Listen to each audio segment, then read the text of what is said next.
আসসালামু আলাইকুম। এমডি উজ্জ্বল, সিঙ্গাপুর থেকে। থাম্বনেল দেখে অবশ্যই বুঝতে পারছেন যে কোন বিষয়টা নিয়ে কথা বলবো।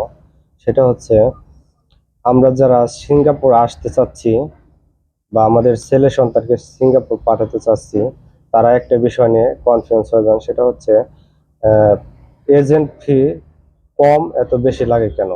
কারণ কি? সবাই তো আমরা সিঙ্গাপুরের জন্য আসবো, কাজ করার জন্য সিঙ্গাপুরে আসবো। তাহলে এই কারণটা কি?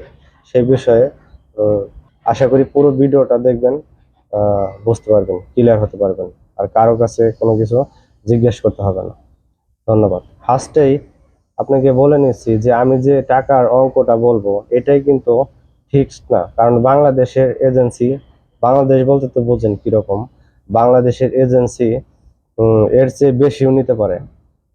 বা মোট কথা হচ্ছে, আপনার আপনার কাছটা যত নিতে পারে আর আপনি যত দিতে পারেন, এই হচ্ছে সিস্টেম। তো যাই হোক, আর কথা বাড়াবো না। আহ, প্রথমেই বলি যে ফ্রিতে আসে কারা। ফ্রিতে যারা আসে তারা হলো পূর্বে যাদের স্কিল ছিল, বাংলাদেশ থেকে স্কেল করে বা সিঙ্গাপুর থেকে স্কেল করে সিঙ্গাপুরে কনেকটিশন সাইটে কাজ করছে 1 বছর, 2 বছর, 3 বছর বা এর বেশি বা কম কাজ করে। কি করলো? সে দেশে আসলো যে কোনো কারণবশতে। দেশে আসার পর সে আবার চিন্তা করলো যে আমি আবার কাজের জন্য সিঙ্গাপুর যাব। সেক্ষেত্রে তার পূর্বের যে কোম্পানি ছিল, আগে যে কোম্পানিতে কাজ করছে, সেই কোম্পানিতে যদি সে বলে, তাহলে কিন্তু সে ফ্রিতে আসতে পারে সিঙ্গাপুর। এবং তার যদি কোনো রিলেটিভ পার্সন থাকে বা বন্ধু বান্ধব থাকে, তখন সে যদি বলে যে তোদের কোম্পানিতে এখন লোক লাগে কিনা বা লোক নেই কিনা, যদি লোক লাগে তাহলে কিন্তু তারা ফ্রিতে নিতে পারে তাকে। সেক্ষেত্রে তার খরচ হবে শুধু প্লেন ভাড়া আর ম্যান পাওয়ার 5-6 হাজার টাকা। মোট টোটাল 40,000 টাকার ভিতরে সে কিন্তু আসতে পারবে। এটা ফ্রি বলতে বোঝানো হয়েছে। যাই হোক, 3 থেকে 5 লাখ, 3 থেকে 5 লক্ষ টাকা কার খরচ হয় সেটা হচ্ছে মেরিন সেকশন বা শিপইয়ার্ডে যারা আসতে চায় তাদের কিন্তু এই টাকাটা খরচ হয়। যেমন নতুন ওয়েল্ডার, নতুন জেনারেল ওয়ার্কার, তাদের কিন্তু এই টাকাটা খরচ হয়।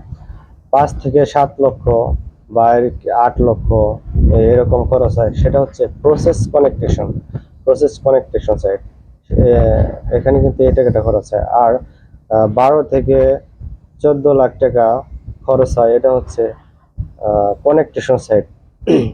এখন আপনাদের মনে একটা প্রশ্ন জাগে, সেটা হচ্ছে, তা আমরা তো 3 থেকে 5 লক্ষ টাকার ভিতরে যেতে পারি বা 5-7 লক্ষ টাকার ভিতরে প্রসেস যেতে পারি, তাহলে 12-13 লক্ষ টাকা খরচ করে, 14 লক্ষ টাকা খরচ করে কেন কানেকটেশন সাইটে যাব? এর কারণটা কি?